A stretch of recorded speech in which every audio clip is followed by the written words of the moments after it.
Pastāstīšu par sevi, kāpēc es pievērsos attiecīgi veselībai un vispār šai tēmai, jo pēc būtības, pēc profesijas esmu jurists.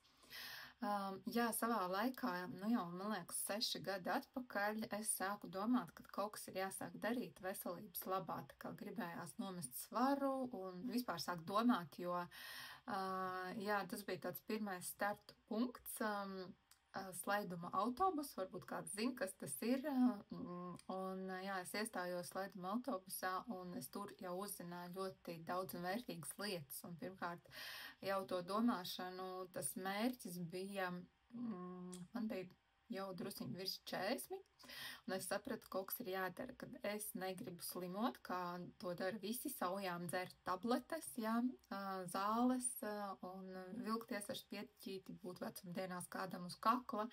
Tas nav par manīm, es to nevēlos, un tāpēc es sāku pieņēmu lēmumu kaut ko darīt ar savu, tā kā, lai uzlabotu savu veselību. Man nekādas tādas slimības nav bijušas. Vienīgais, kas man bija, ik pa 5 gadiem, man bija angīna, strutojošā angīna, apmēram plus mīnus 5 gadi. Tas bija, tā kā, noslimoja pat slimnīcā un infekcijas slimnīcā gulēju, un beigās man pat izrāva mandeles, izgriez vienkārši viņas.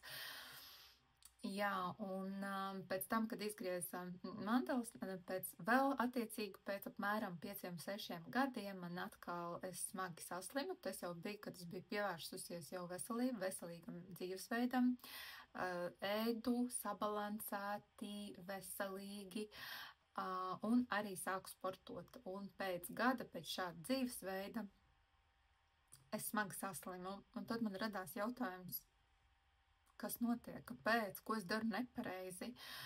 Un man bija ļoti daudz jautājumu, uz kuriem nebija atbildes. Un arī nav šobrīd, jo ārstiem atbildes šo nav. Un arī nekur daudz par to toreiz vispār nerunāja. Tagad, protams, daudzi runā par organismu attīrīšanu, tādām lietām, bet toreiz par to es katrā ziņā nebiju dzirdējusi. Varbūt arī negribēju dzirdēt. Varbūt tā kā ļoti daudz arī šobrīd negrib to dzirdēt, bet ļoti daudz stāsta. Iespējams, toreiz arī tieši tāpat bija ar manīm. Bet jā, tad, kad es saslimu, man bija 3 antibiotiku kursi, un tagad es baidos samalot 3 vai 4 lokāli man izdūra blakus dobumi, jo man tur viss bija pilns un ar strutām un izdūra blakus dobumi, man tur skaloja un 4 reizes, man liekas, ka 4 reizes antibiotikas laida iekšā un plus vēl, jā, es noslimoju toreiz 1,5–2 mēnešus, un tad, kad es sāku no tā visa attiet, justies atkal kā cilvēks, es sapratu, kas ir nodarīts, jo pēc būtības esmu tāds dabas bērns, un zāles vispār reti, kad tiešām, ka mirstamā kaita, tad lietoju zāles un antibiotikas un tā tālāk. Bet šis bija tas gadījums, jā, mirstamā kaita. Un pēc tam jau es sapratu, ka es gribu attīrīt organismu. Es nezinu, kā to izdarīt un kādā veidā, bet es zināju, ka es gribu palīdzēt organismam, ķermeni tikt vaļā no šīm te nenormāli daudzām antibiotiku kursiem, jo es zināju, ka antibiotikas iziet viens kurs apmēram 5 gadus no ķermeņa, viss tās tie smagie metāli un tās vielas un citi pat neiziet, vienkārši viņi tur paliek organismā.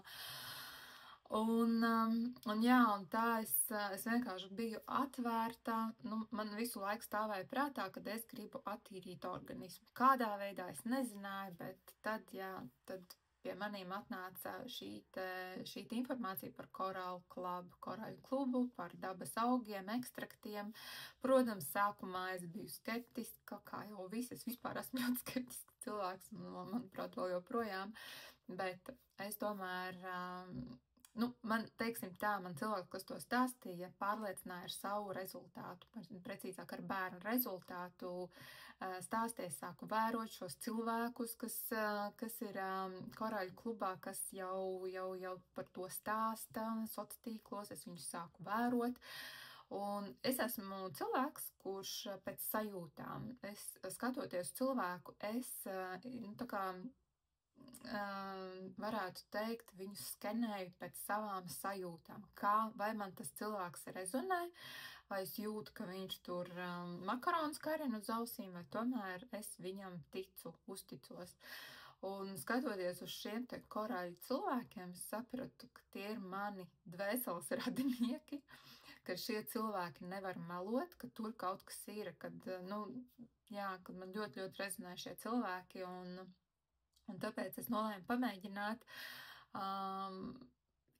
Un tādā veidā es arī uzsāku šo te ceļu, savu veselības ceļu.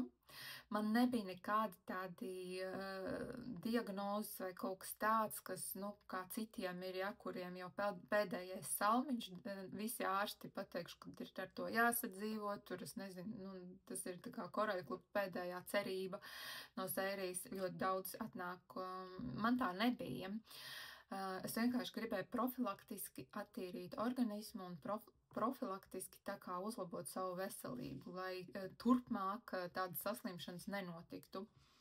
Un ko es arī atradu? Un es regulāri sāku ļoti daudz mācīties, klausīties lekcijas, ārstes Olgas Butakovas lekcijas, kas man vispār nonesa jumtu. Man visa tā informācija, ko es ieguvu šeit, man nonesa jumtu. Man likās, tas ir jāatzina visai pasaulē. Tas ir teorētiski, ja katrai kaut kādai ierīcei, ko mēs nopērkam, nāk līdzi rokas grāmata, kā lietot šo ierīci, tad mums piedzimstot šādu rokas grāmatu līdzi nenāk, bet īstenībā ļoti, tā informācija, ko es šeit uzzināju, man likās, tā ir reāla rokas grāmata, kā lietot mūsu ķermeni, un kas vispār notiek ar mūsu ķermeni, kāpēc mēs slimojam, un tā ir fenomenāla informācija, zelta vērtē, un man likās, ka jāzina visiem, es sāku visiem stāstīt, un man likās, kā cilvēki vispār var nesaprast to, un tikai jau pēc tam, tas laikam ir tādi etapi, kad cilvēki iziet, kurš atnāk uz šajien, iegūst to informāciju, viņi pa etapiem iziet cauri, ka visiem šādi ir, kad viņi uzzina šo informāciju, gribās,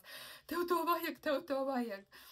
Bet īstenībā jau vēlāk mēs saprotam, ka vajag tiem, kas meklē, kas ir atvērti, kas meklē šo informāciju, un ka mēs nevaram palīdzēt tiem, kas negrib, lai viņiem palīdz. Viņiem ir savs viedoklis, sava kaut kāda pasaule, un jāiziet cauri šiem kaut kādām savām skolām un pieredzēm.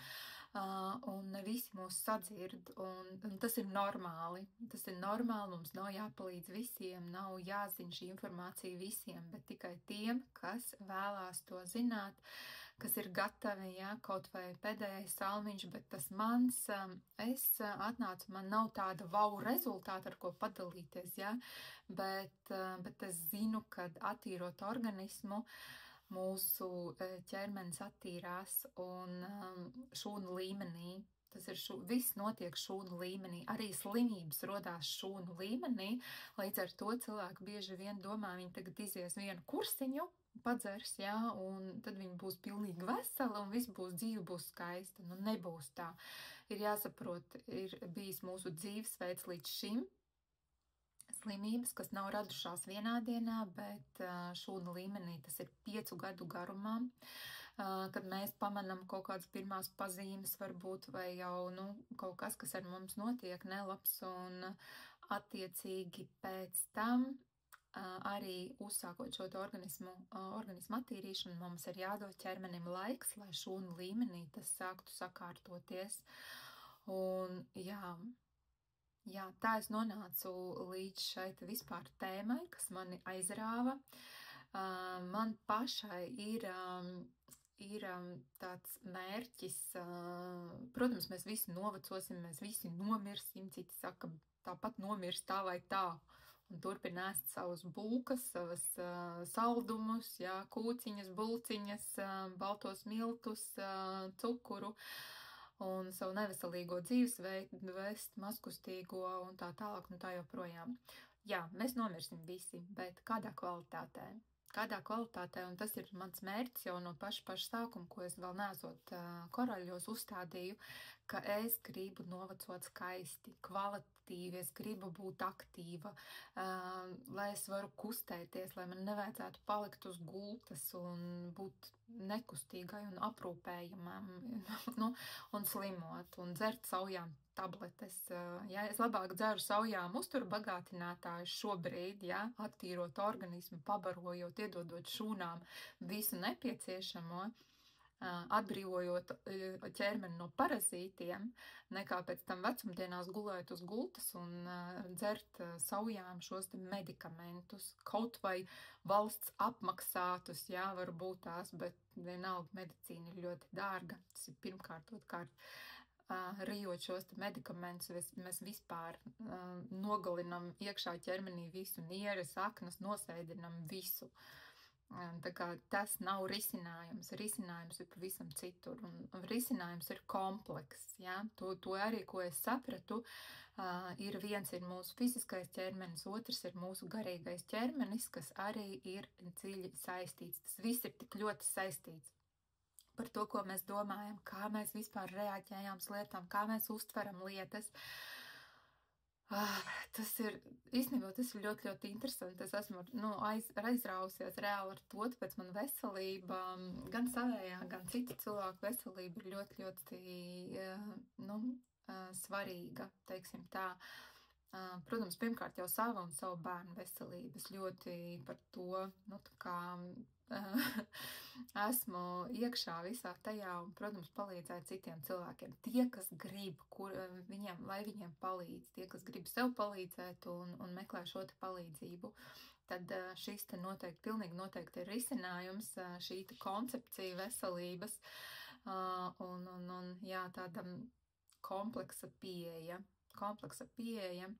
Un galvenais to izprast, saprast katram cilvēkam, tas būtu tā jāsaprot, kurš vēlās arī būt aktīvs un saglabāt šo te kvalitatīvo dzīvesveidu un jā, arī vecumdienās. Tā kā tas ir par manīm, kāpēc es esmu šajā veselības tēmā un gribu to arī nodot citiem.